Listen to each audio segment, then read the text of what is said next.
Good morning, good evening, good afternoon, folks. It's V, the Guerrilla Economist, and we have with us the man of the hour. The great game again continues, and we have Matthew Ehret with us. El Kugo's working the airwaves, making sure the broadcast coming out crispy and clean. You know what he means. And with that being said, you can find Matthew's work over at the risingtidefoundation.net, risingtidefoundation.net, as well as the CanadianPatriot.com. Is CanadianPatriot.com or org? Org. CanadianPatriot.org, as well as Matthew's Substack. The links are on the description box. With that all out of the way, Matthew, I am terrified. I am hiding under my desk this afternoon. I was just telling CJ the horrible, terrifying news of the newest virus that is right now wreaking havoc across all of humanity with a 75% fatality rate, my man. This is it. This is it, eh? Yeah. It's called Nipah. You heard about this? Nipah virus? No, I haven't. What is this? It's all the rage right now. It's in fact, if you go to I don't know, any one of these news sites, just type in Nipah virus, you'll see it. So far, the amount of victims it has claimed is terrifying. One person died. Oh no. One person died. 75% fatality. One person died.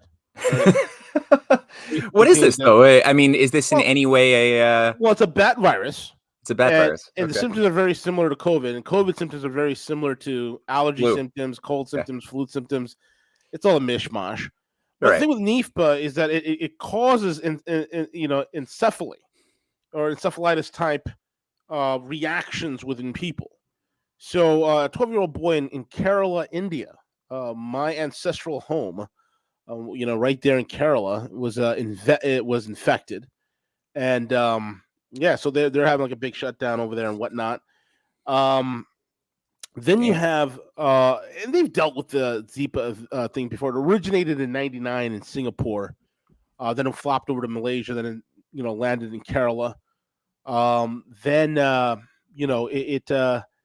Is it dangerous? Yes, but it's like Ebola in the sense that it's not an easily transmittable virus. Okay, and it doesn't dwell a long time on surfaces either. So now the World Health Organization, the media that because Delta didn't go nowhere and the Mu kind of like flopped, and it seems like people who are getting the jab are the ones going down with the coof.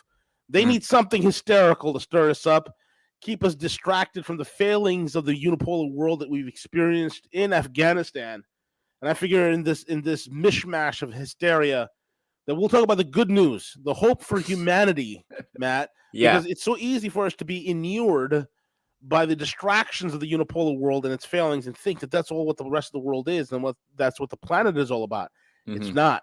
So let's get into some good stuff, Maddie. I yield. Yeah, like we've got some good, we got some bad, we got some ugly, and yeah, I mean, I think everyone's used to smelling the ugly, which we're overexposed to. So I guess we could. That's a great way. We'll just look at some of the positive developments, just to get a little sense of light at the end of the tunnel, and before we maybe go appreciate some of the dark, nasty ghouls creeping around as well. We don't want to be ignorant of the evil as well.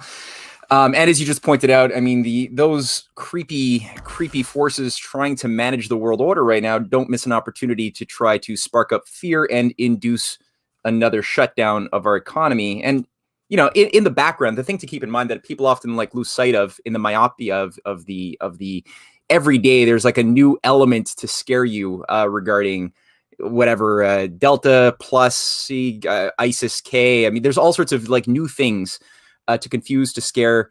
But the thing to keep in mind is that the economy was already going to melt down. Mervyn King, the former head of the Bank of England, had already said back in September 2019, before the COVID thing was enacted, he'd already said we're on the verge of a financial Armageddon.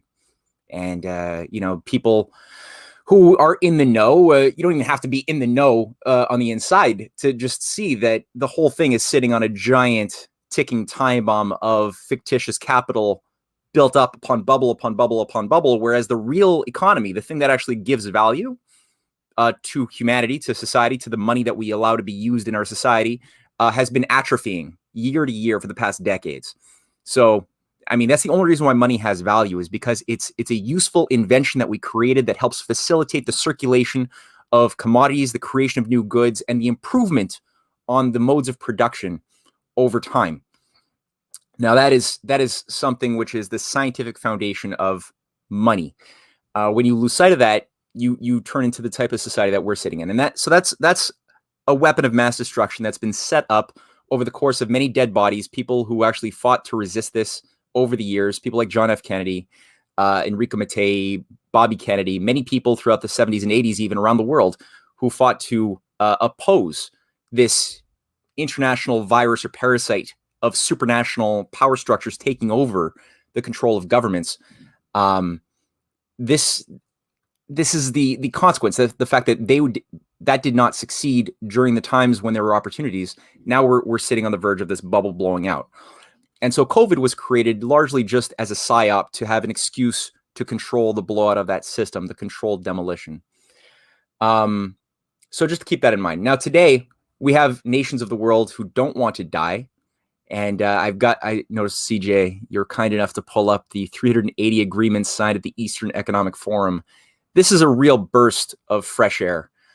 Between September 2nd and September 4th in Russia, every year there's the Eastern Economic Forum dealing with the physical economic development of Russia, Eurasia, but specifically with a focus to Siberia, the Far East, and the Arctic.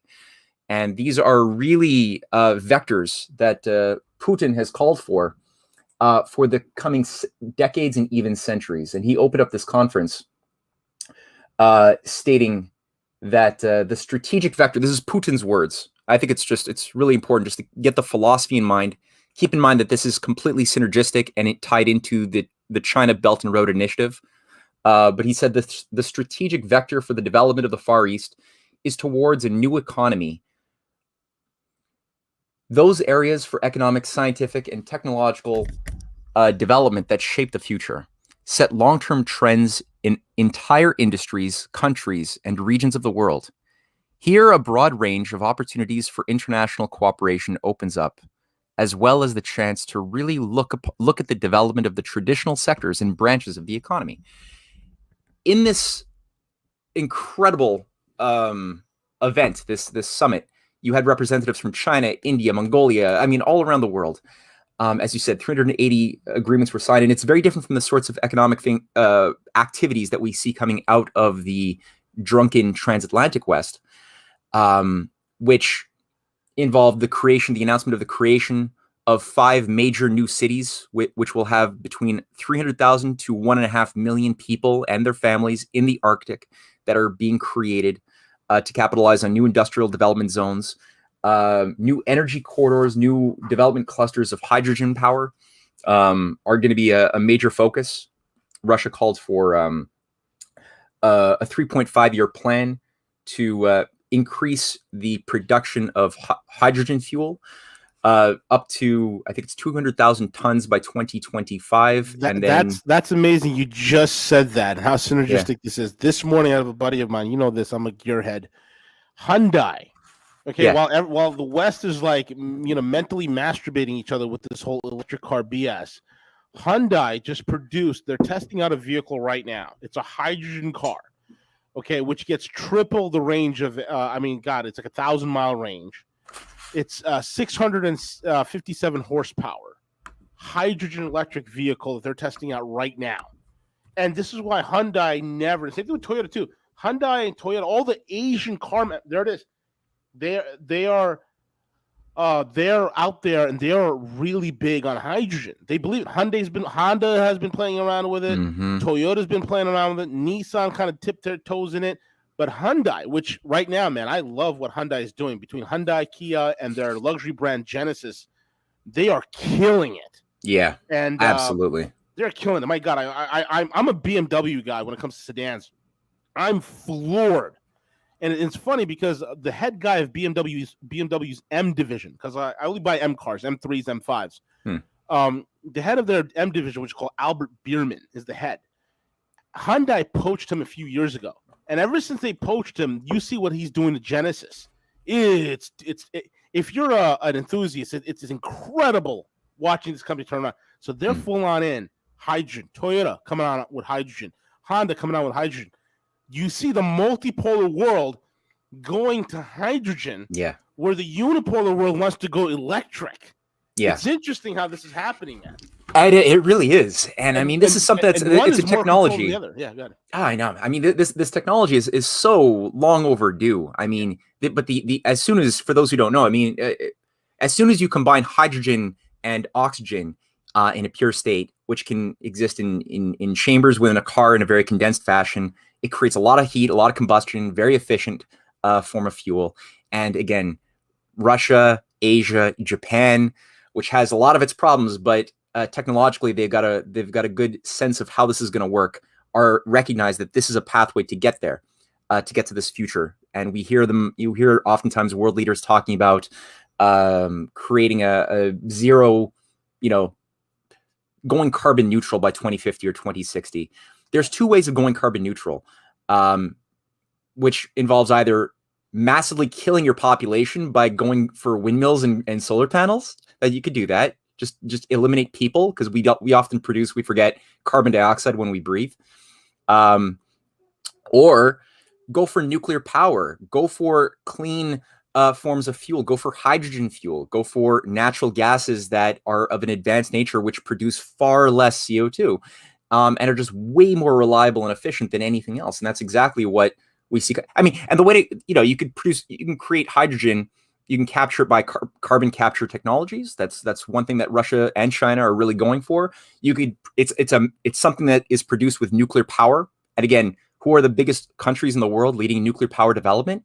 50% of it is coming from China and Russia and India. Right. So that's a byproduct. That's just something that happens when you have nuclear reactors. Is it produces a lot of hydrogen. Who leads the world in windmill development? That'll be us, Matthew. Yeah, no, it's remarkable. But that's their future. That's what they're going for. And the opportunities for the Arctic right now involve resolving so many problems that people don't even realize are such issues. And Putin has called for, I mean, the Arctic Passage is going to be increased by 5-fold in the coming years. That cuts off 10 days of shipping time from China into Denmark, into the Netherlands, into the European markets, 10 times. It's much more efficient to make that route. You have the Northern Longitudinal Railway, which is going to massively be increased to connect all sorts of ports along the Russian Arctic. New advanced industrial corridors, clusters, are being consciously created, and 10 to 20-year project orientations are really being unveiled. So this is not being left up to the randomness of momentary drives in the marketplace to just maximize profits. There's a longer term orientation, which is not antagonistic to private enterprise. And that's very important for people to get over this Cold War dichotomy that we've all been given of, either be a nationalist who has a national view of economic programming for a long-term future. That means you're a socialist, communist, anti-individualist, or you're a true capitalist who just believes in no state involvement in anything, and everybody's free to do whatever they want to maximize their profit and reduce their pain. Now that is a false dichotomy. You can harmonize both the general welfare interest of the nation as a whole and the community of nations as a whole, which is what we see coming from China and Russia and their network of collaborating nations. China they just announced the creation of a new stock market, a new stock exchange, which vectors and puts a lot of emphasis on their national growth strategies being driven by private initiative, and they're just giving opportunities and making it financially viable as an entrepreneur to be a part of a greater project. That's what Russia also announced with the development strategy, saying that we're going to offer tax incentives and great deals on insurance for companies that want to build real infrastructure in the Kuril Islands, which are in the Pacific or in the Arctic. So we're going to also provide, they're saying we're just going to create a climate of just making it easy for you to build something which will make you profit, your shareholders profit, and be good for the society that you're a part of. And that's the way we used to do things here in the West too, and we've forgotten how to do it. But they're doing it. They're showing us how it's done, including with the China BRI, which is highly integrated, as I think all of the viewers of our show are aware, with the Russian development strategies. Gazprom as well has made a point that they're going to get out of the US dollar hegemony by now making their transactions on jet fuel based only in Russian rubles, Chinese yuan. We have a whole momentum. The Nord Stream 2, Lavrov just announced that they're just days away from completing the Nord Stream 2, which is going to be a total game changer. I think it was just completed today. It was just completed today. Well, Yeah. I'm going to drink a sip of coffee in honor of that. That's great. Here. I too will join you in drinking the delicious delectables coffee. Oh yeah, no, things are just changing at such an incredible breakneck speed. And I would just add also you have I brushed on the Kuril Islands. I think this is also fascinating because in Putin's opening keynote address at the conference, he made a point that we welcome Japanese collaborators to work on mutually developing a really productive zone on the Kuril Islands. Now, the Japanese are obviously in a bit of a quagmire because they are claiming a big chunk of those Kuril Islands are their own. And I mean, Abe, others in China Japan have been saying that, let's just sign a peace agreement with Russia. Because they're still, they haven't signed a peace agreement after World War II. They're still technically at war. And let's just let bygones be bygones and move on with life. And Russia refuses. Now, in the Western press, that's made out to, they twist it to make it seem like Russia is the big bad guy. But when you actually look at the Russian thinkers and the Russian strategists over the years, including Putin, it's not that they have been against signing the peace agreement with Japan. Their point has simply been, we can't resolve the problem of who owns various Kuril Islands, and we can't have that type of formal peace if you're still a military colony of the United States, which unfortunately Japan certainly is. And as long as the U.S. has forward basing and a full spectrum dominant strategy of encircling Russia and China around the Pacific with ABMs, anti-ballistic missiles, and other forms of aggressive warfare, these islands are not something that Russia can risk going to an unfriendly Quad, a Pacific NATO orientation. It's not permissible. So, but they did say, let's work together. We're building hydrogen fuel cells for cars with a lot of Japanese interests who are looking at this. Japan has a lot of investment in the Far East. Yep. So does China, actually, with the Polar Silk Road. And this is another point of reducing of tensions, which Western geopoliticians have built up, right, around the world, is they say, well, let's just get people to fight over territorial disputes.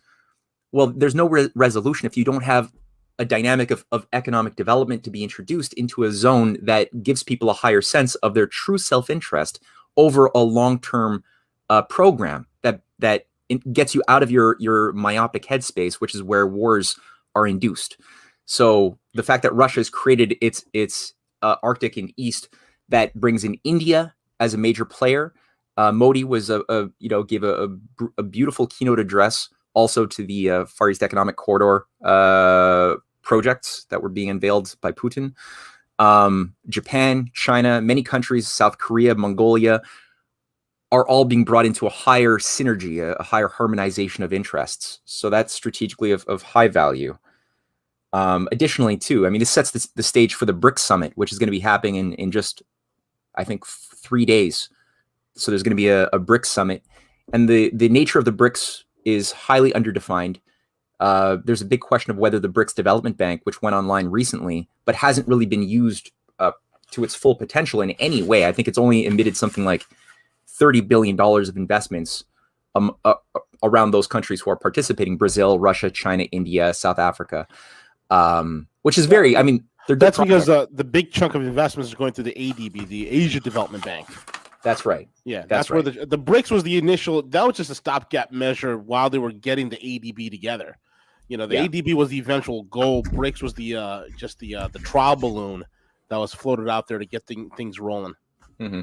Well, Lula da Silva gave a good interview to Pepe Escobar recently from jail, where he made the point that the BRICS, because I mean, it still could serve a more potent function. The problem is Brazil is mostly captured nowadays. Now, it doesn't mean that pro-development, pro-BRI forces are not active in Brazil, but they currently are not in they're not in a complementary paradigm since Lula da Silva was taken out, And Dilma Rousseff also went through her own coup in 2016. Now, he made a point, though, in this interview with Pepe Escobar, that this was not meant to be an instrument of defense, but rather an instrument of attack, the BRICS Development Bank. And he's seen it just sabotaged. He talks about how it's been sabotaged and undermined again and again, but it could still function with the AIIB as a more potent tool for development, which we hope does happen sooner than later.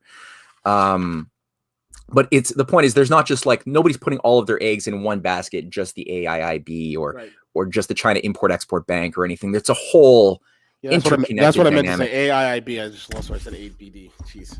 No. Don't worry about it. I think everyone knows exactly what you're talking about. So we have this. Now we have also the question of Iran and Afghanistan, right? We know that Russia is harmonizing its energy grids with Iran. Yep. That's extremely important. There's 2 routes being set up for natural gas and other electricity corridors through Azerbaijan and through Armenia and Georgia from Russia into Iran. This coincides very nicely with the $500 billion Chinese-Iranian energy and security partnership, which is massive. It's a 25-year strategic partnership, which is just beautiful. Russia has its own synergistic program as well, moving in that direction. It's also part of the northern, or what's called the transport corridor, the north-south transport corridor, which moves. It goes from St. Petersburg all the way down. It involves 17 countries all the way through to Iran, and it involves also India participating. It moves through Armenia, Azerbaijan. Many countries are part of this. Oh, that's massive. Yeah, I'm forgetting the exact name, but it was created in 2002, and it didn't move very fast for a while, but now it's accelerating in a newly revived way. And people used to treat this thing like it was an opposing, antagonistic structure to the East-West BRI. But now we're seeing that no, these are actually 2 sides increasingly of one unified process. And the fact that, again, it brings in India, which needs to get its shit together and get in on the multipolar alliance. I don't know about that, man. Now with the Nipah virus ravaging the southern states of India, I'm like, oh, I don't know. Well, see, but that's the thing, right? So you have these like weird international, creepy, shadowy forces putting a lot of pressure on the countries that are sitting on the fence between these 2 worlds. India is definitely being threatened. Indonesia, Thailand have certainly seen a lot of pressure to bend to the anti-Eurasian sort of orientation. I can only imagine that some of the anomalies that we've seen with the chaos in Indonesia and Thailand, which both, keep in mind, had been forced to bend to a lot of pressure to bring in mRNA gene therapy in lieu of what they'd formerly been doing, which was working with the Sinovac conventional vaccines, which it was only when these mRNA programs were brought in on behalf of Pfizer and AstraZeneca, and I don't know if Johnson & Johnson was involved, but anyway, it's the same type of creepy technology. It was only then that you started seeing these countries go upside down into chaos. So again, there's similar operations being imposed onto India as a very strong message to get back into alignment with the rules-based order. You have other weird anomalies too that I mean we don't have all of the information on, but Germany has been another country which is sort of walking in 2 worlds, the unipolar and multipolar. Yep. Germany, Turkey's the same way as well. Turkey straddles both ends, but they're strong enough to push back. It's. I mean, if anybody wants any sort of motivation, look how Iran is handling it. Iran's not going to be taking a step back with these cretins deciding to leave Afghanistan. They know that they're going to be doubled down, especially with, like you said, the harmonization of the grid, more integration into the SCO, the Shanghai Cooperative Organization. Yeah, they have their work cut off, but they're prepared, they're ready. And I think if countries really want it, they got to be prepared to fight. You're not going to leave the gulag without a fight, folks. No, exactly. And I mean, you brought up Iran, Turkey. That's another country which survived their own. They were shaken up heavily in 2015 December, or was it 16? Now I'm losing track of my dates.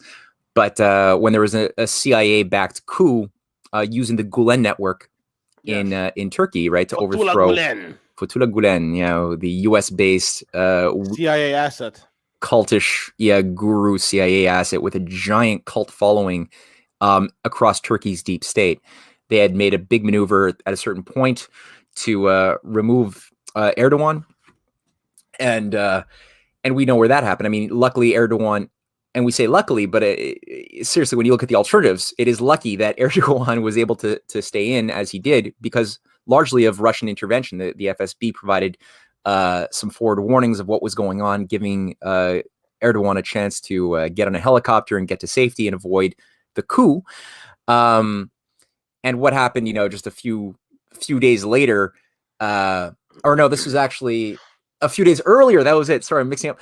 A few days earlier, before this coup was unleashed, what had happened is Erdogan had written an official letter apologizing to the Russians for shooting down the Russian fighter jet, which involved the death of one or two Russian soldiers over Syria. And he apologized, saying, I'm so sorry, because that almost unleashed World War III. Turkey is a part of NATO after all. Right. And by him formalizing an apology, it was a direct statement to Russia that, Turkey is not part of this. This is another part of Turkey's, the deep state operating solo. Yeah. And that was not tolerated by those who are controlling the Gulen networks. And Turkey is still trying to navigate and manage things by maximizing their own self-interest in very dubious ways, which is not helping Syria in any way. But despite all of that, you have countries who they've made it clear that at least for now, they're putting their eggs in the Russian orientation. They're investing in the S-400s. They're increasing their array of S-400s in Turkey that are produced by Russia, which render the U.S. military or the ABM systems in the Middle East relatively impotent and obsolete. You have also in Germany, I think this is something which some people have caught on to just this week, the German ambassador, what's his name? Jan Hecker he just died, right? The German ambassador to Beijing. Yeah. And again, we don't know the full story, but when I went to the Chinese, the CGTN website, and I read through the transcript of the Chinese Foreign Ministry eulogizing the death of the German ambassador, they did make the point that he was one of the loudest, strongest advocates for Germany's involvement with the BRI, the Belt and Road Initiative. Right. Another anomaly, I think, that is worth keeping in mind. You can't speculate too much, but these are anomalies that there's something shady going on. Is the German economics minister, Peter Altmaier, also just yesterday got rushed into the emergency room. He was giving a presentation at an economics conference in the Ritz-Carlton in Berlin. Yeah. And he just collapsed and was brought into the emergency room. Now, he did not die. He's given he tweeted. It reminded me, remember a couple of years ago, maybe, oh my God, maybe almost 10 years ago, Matt, maybe, I don't know, 8 years ago or something like that. Do you remember in Central and South America, all of a sudden leaders and presidents were starting to drop like flies? They all started getting Fernanda, whatever her name is, the lady in Argentina, Kuchnik. Right? Kirchner, right. Yeah. She came down with cancer. Hugo Chavez. It was a litany of people. Nestor Kirchner as well had just earlier. He was one of the best anti-imperial fighters in Argentina. Her husband. He also died of cancer. Everybody. Yeah. Evo Morales had a scare. The list goes on and on. Rafael Correa in Ecuador. He had some sort of health issue that popped. Everybody started getting sick all within the span of 2-3 weeks. It was the weirdest thing in the world. Yeah. That's coincidence, I'm sure. Yeah, I'm sure future historians are going to have a lot to unravel there, and some. But looking at their actions, that's the thing. A lot of people get a little bit too sucked into the details and the mechanics of poisonings, and certainly you can. It's been proven that a heart attack is something which is relatively easy to induce. Something which involves cancer is also something which can be done by a variety of techniques. I think they had exhumed the body of the Palestinian leader, what's Arafat, and found that there were traces of radioactive substances in his bone matter, indicating as well radioactive poisoning. Roosevelt as well. I mean, Stalin this is not a new thing, right? Even Stalin had told Roosevelt's son, Elliot Roosevelt, that Churchill's networks had poisoned his father and had been trying to poison Stalin as well.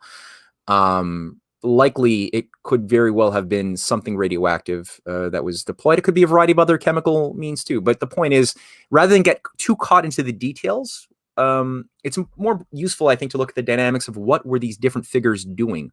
What type of power structures were they challenging?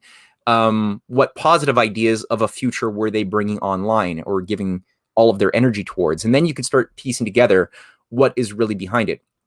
And I mean, I think that there are some precedents for Western ambassadors who were disrupting a grand strategy and then dying very conveniently for those geopoliticians wishing to bring about a new world order. Since we were talking about Russia and Afghanistan, the name that popped into my mind a little bit when I was just thinking about Ambassador Jan Hecker was Ambassador Adolph Dubs, the American ambassador to Afghanistan. Have you guys heard of the story of Adolph Dubs? No, I haven't. He died in February 27th, or February, not sure the date, 1979.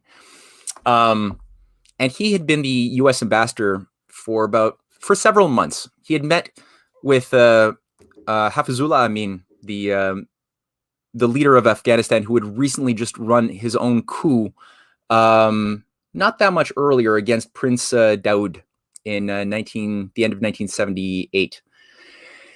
And now there's people often know a sort of one-dimensional history of Afghanistan, right? They kind of know that the Soviets were in there fighting. They call it the Soviet Vietnam War. They ended up ultimately bleeding out. The Soviets bled themselves in the Middle East. That's why they call it the graveyard of empires. But the complexity and the richness of the dynamics is often lost. One thing that I think is an interesting, I was reading I was doing a review of a book called The Valediction by Paul and Liz Fitzgerald, which is about to come out in a couple of weeks. And they go through, these were the first reporters who were invited to Afghanistan after all of the Western reporters were expelled after the Amin coup. Now, the thing that they observed in their two journeys in 1980 and 1982, when they were or 83, when they were piecing together things, was that one of the catalyzers for portraying Russia as the big bad supervillain getting into its own imperial Vietnam was the death of Ambassador Dubs. And Ambassador Dubs was a figure who was not part of the Brzezinsky Trilateral Commission crowd. There was two opposing American intelligence networks at war with each other. This was a point when the more, I suppose you could say the more patriotic forces hadn't fully been purged from the CIA and State Department at that time. There had been a purge in 1969 under Kissinger as he was just coming in with Nixon of the CIA and the FBI.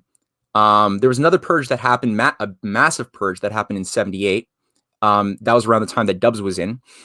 And Zbigniew Brzezinski's entire strategy for Afghanistan was to just, again, pull in the Russians and bleed them. Now, when Dubs was killed, he was in the midst of, he had met with Amin 14 times, and he was part of a coalition that was working to expose the international narcotics trade. He had run a Senate committee on the international origins of global narcotics. At the time, it was primarily Cambodia, Vietnam, Laos was still the sort of zone of heroin. The program, though, was by the CIA and other MI6 forces was to move that zone of production into Afghanistan, which it became to the day, as also a tool not just to run a war against, to destroy Russia and the West culturally and spiritually, but it was also to provide a clandestine funding mechanism with the help also of certain agencies within Pakistan that were very much tied to MI6 and the CIA. Amin Hafizullah Amin was a CIA asset. They say that he was pro-Soviet, but here's the big paradox. Why would the Soviets have killed Hafizullah Amin when the Soviets entered in December 27th, 1979? 8 months after Ambassador Dubs was killed, the Soviets entered, they killed Amin. Why would a pro-Russian leader of Afghanistan be killed by the Russians when the Russians did go in there and brought in Barbara Karmal? Well, it's because he was never really pro-Russian. He was always part of another network which was operational in Afghanistan that was reaping massive revenue off of the drug trade. They were working with the DEA and the CIA. And Dubs was trying to negotiate some settlement whereby Afghanistan would be where Amin could make a lot of money and stay independent, but stay independent from both the West and Russia at the same time. And Dubs had met with, again, Amin 14 times.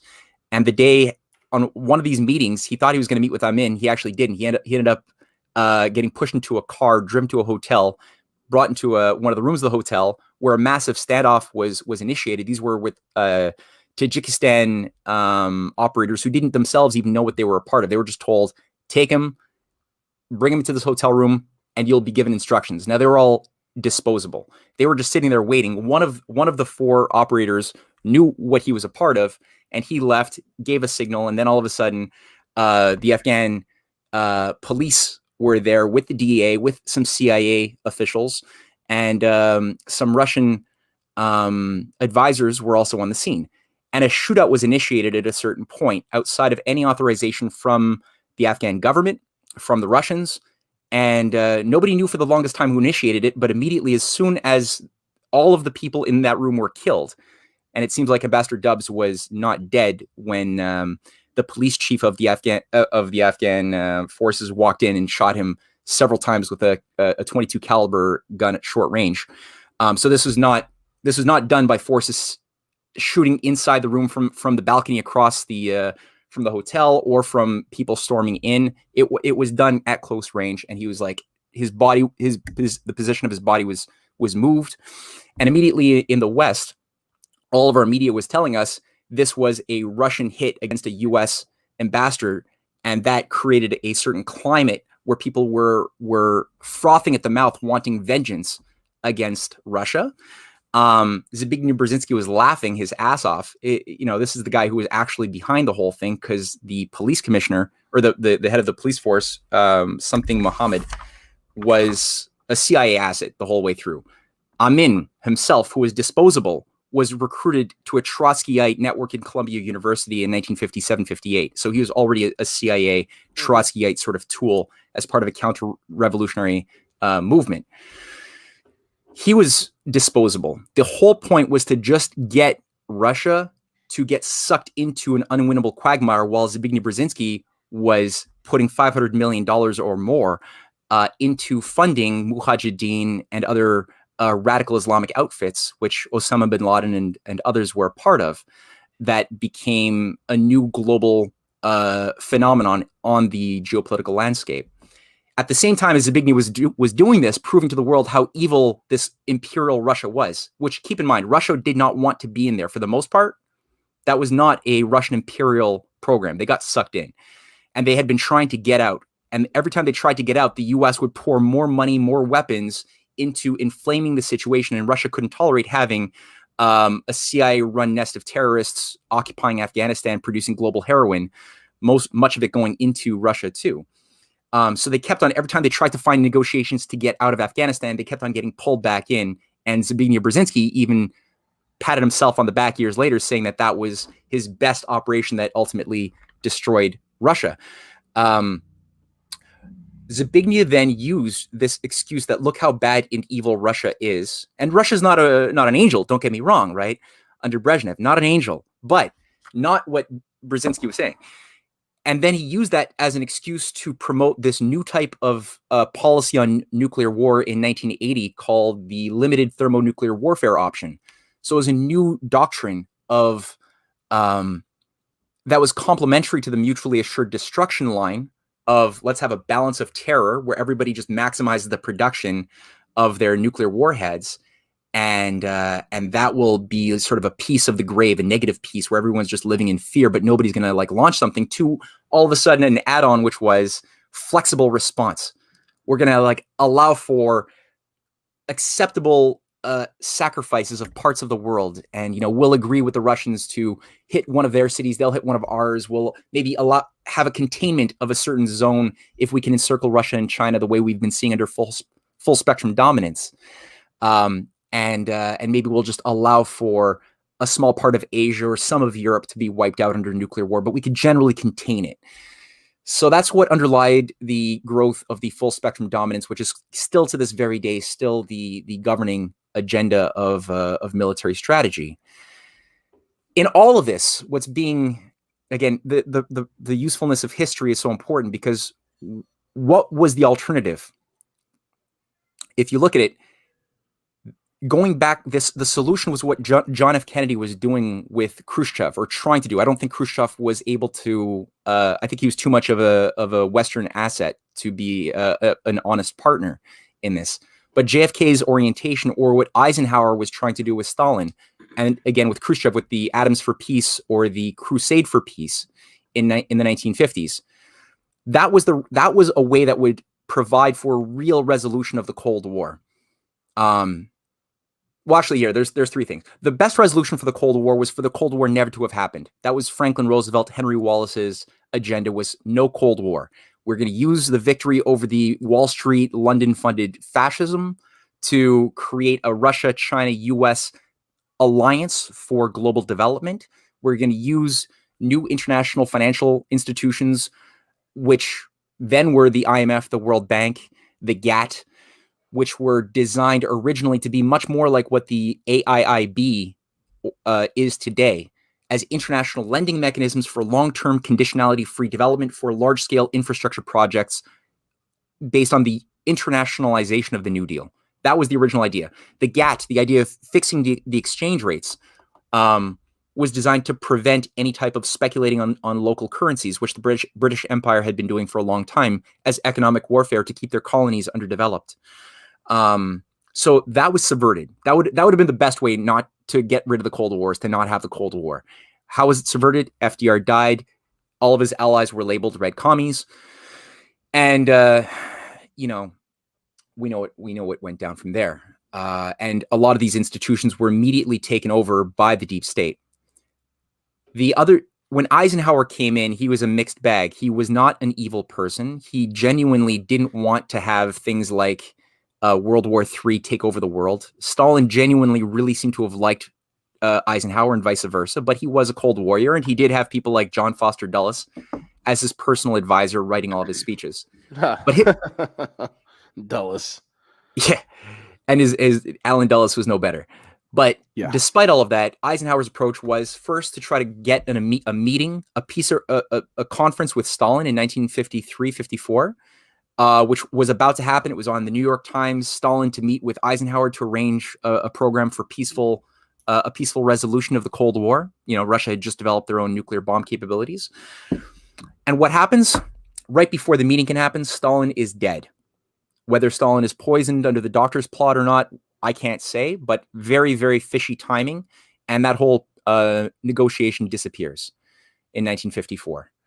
And then again, Eisenhower tries, one could say maybe it's partially out of guilt for having gone along with the British program of overthrowing the Iranian government of Mossadegh, after Mossadegh had nationalized British Iranian petroleum. Who knows? Certainly Eisenhower did go along with that regime change. That was terrible. However, what he then did to make amends for that, I think, and to push back against this evil orientation, is he then announced Atoms for Peace. And Atoms for Peace is what created the first generation of Iranian atomic scientists trained in the United States, basically with massive technology transfers to and the philosophy was every nation deserves to have access to peaceful use of nuclear technology. Everyone needs to have this. So they helped Iran build their first test reactors. Brazil, Argentina also were they had their first generation of scientists trained in the United States and then sent back to build cadres of nuclear scientists with test reactors, all of their own, to start developing a new type of program of scientific cooperation. So this was a game changer, and Eisenhower's Crusades for Peace was designed as well at that same period to work with, to basically meet with Khrushchev. And that was supposed to happen until it was sabotaged, and that those meetings didn't end up happening, to resolve the Cold War through technological development, change the rules of the game by making investments mutually in new technologies that change how we think of the limits to resources that we're all navigating and negotiating through. The Suez Canal crisis was another thing that blew up around the same time in 1957, after Nasser comes in, right? And Nasser, just like Mossadegh, is a nationalist. He's a pan-Arab nationalist who believes in a anti-imperial program of international cooperation on big projects with other countries. Very, very powerful fellow. And the first thing, just like Mossadegh, is he nationalized the Suez Canal. He kicks out the 80,000 British troops that have been stationed there. The former government is a Muslim, Muslim Brotherhood. The king, I think Faisal, I forgot his name, of Egypt, was a Muslim Brotherhood asset, which was itself a British Freemasonic operation in many ways, and books have been written about this. Right. But Nasser goes in, reverses the whole program, nationalizes the Suez Canal, and immediately you have a near war, right? Britain, France, Israel all negotiate to then go in and have a war with Nasser. The only problem is now Russia is saying they're putting their bodies in front of Egypt and they're basically making a point. This is risking nuclear war with Russia if you do this. Eisenhower, again, is not told about any of these things. He pulls the U.S. He puts a lot of pressure to keep this from happening. And one of the key guys who's a negotiator with Nasser is an ambassador. Again, another dead ambassador. Norman, what's his name? Herbert Norman from Canada. He's a Rhodes Scholar. I've read a few books, some biographies about the guy. He's one of the most misunderstood figures, but he is a Rhodes Scholar who is actually, he breaks with his profile, and Nasser really likes him. And during this time that he is there as the Canadian ambassador to Egypt, Nasser keeps him in, I don't know if it's the presidential palace or whatever, for hours, multiple nights on end, discussing philosophy, geopolitics, and he's totally recruited by Nasser to a much higher grand strategy, and he's no longer playing the role he was assigned to play in this strategic location by his British overlords. What happens? He's suicided. Mysteriously in the midst of the Suez Canal, he throws himself off of an apartment building and dies. And they weave a story about how he was a closet homosexual and ashamed and just decided to off himself that night.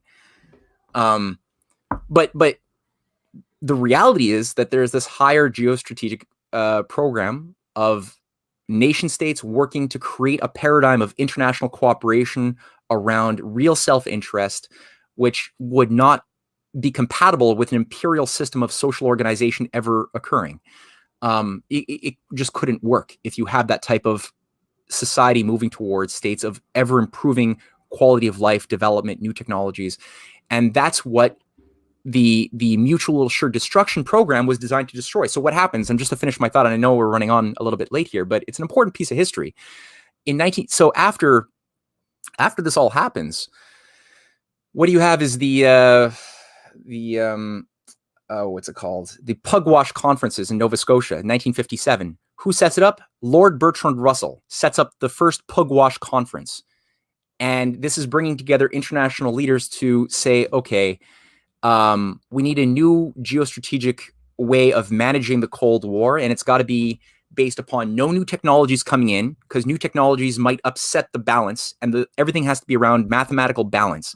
And so the U.S., which had a massive strategic advantage coming out of World War II over the Russians, they, under the Pugwash new ideology, which brought in cybernetics, systems analysis, systems management, were induced to shrink their production of nuclear warheads for a period, while at the same time, Russia was encouraged to maximize their production of nuclear warheads under this age of mutual terror.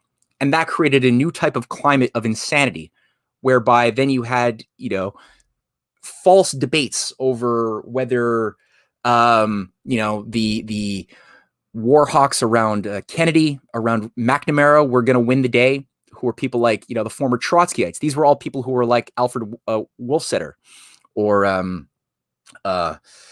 he was basically the one of the teachers of a lot of the first generation neoconservatives who became the Christian far right Armageddonists.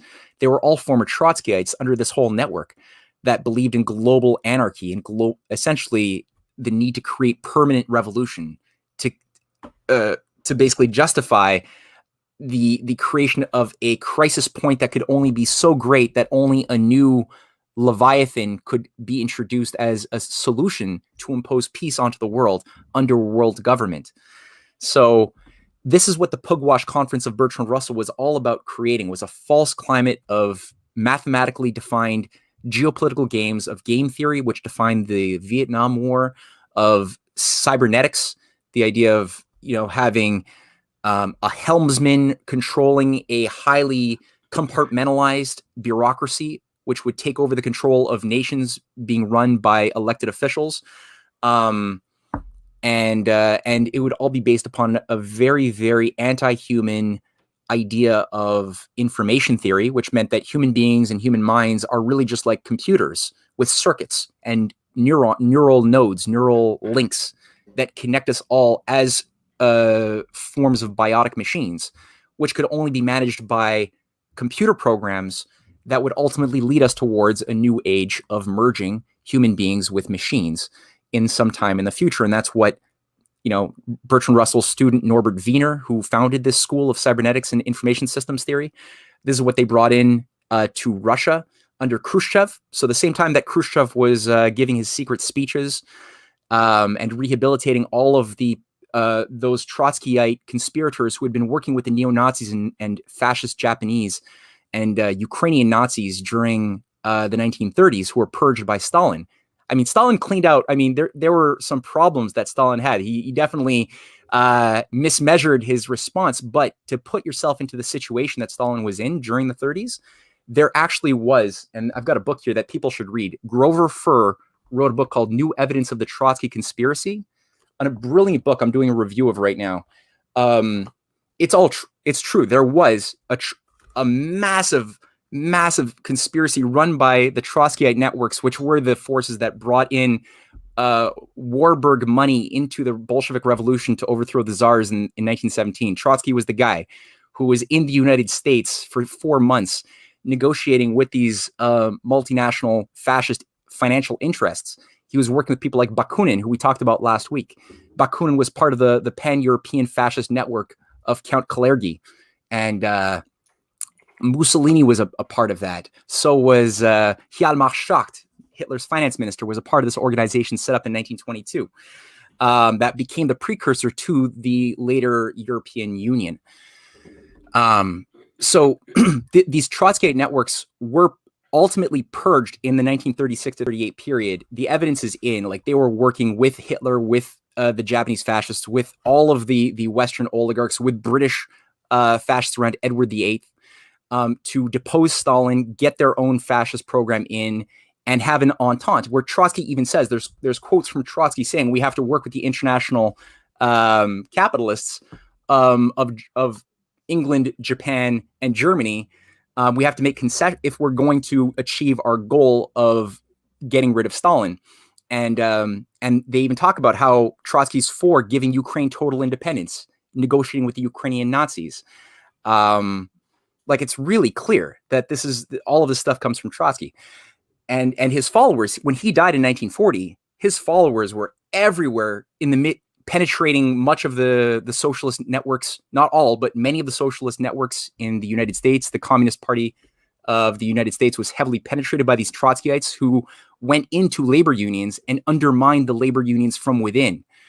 And again, it was all with the justification that we need a global revolution, a global war, to purge humanity from the belief in capitalism, but everything, and create a new global socialist system. But it wasn't real socialism because it was all based upon a technocratic managerial class of oligarchs managing the herd from above.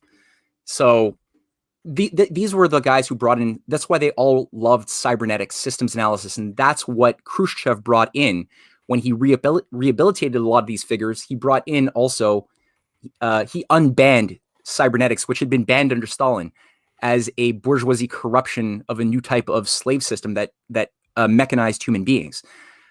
It was unbanned under Khrushchev, and it was made and normalized and brought into the governing strata of Russia at the same time that the Rand Corporation, MIT freaks, were all bringing this stuff into the United States. So it's really Trotsky's revenge in both Russia under Khrushchev, as well as in the United States under the neocons. It's all the same friggin' thing. And Trotsky was always a part of the same Bakunin, Jabotinsky networks that were being funded by the same old European black nobility that were tied to the Russian Okhrana, the Russian secret police, that ran and managed the secret societies of Russia, the Holy Brotherhood, and all of these things, that ran the assassinations of 3 Russian czars who had all been pushing forward the development of the Arctic. The development of the Arctic through the Trans-Siberian Railway, which Alexander II began with the help of U.S. pro-Lincoln engineers with American protective tariff policies, right? Large-scale state credit for the development and industrialization of Russia, and especially the Far East. That was always supposed to extend into Vladivostok, beyond into the Bering Strait zone, and connect into the Americas with that type of America that was destroyed with McKinley's murder. But Alexander III, likely poisoned with arsenic in 1898. Nicholas II, we know what happened to him.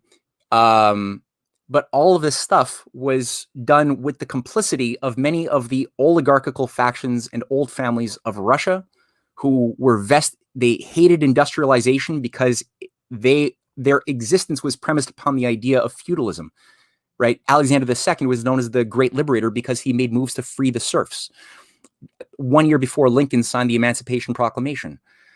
So the thing that hated Alexander II is the same thing that hated Lincoln, that hated McKinley, that hated Garfield, that hated Alexander III, that hated Count Sergei Witte, who was the prime minister and who was largely fell from power when the Trotskyite Bakunin network succeeded in their first 1905 revolution, which was only consolidated a decade later with the ultimate murder of of Nicholas II and his entire family.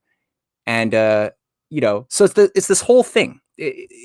People have to appreciate the game from the standpoint of these more nuanced dynamics, and appreciate that there is ultimately at the top agendas to use gang, counter gang operations to confuse the hell out of people who are looking at this thing from a bottom up perspective, in order to bring about a resolution, which is a global feudalism, managed by what today have become known as cybernetics theories. That is what shapes Klaus Schwab's thinking when he talks about the Fourth Industrial Revolution, or the transhumanist movement, which is all over the place.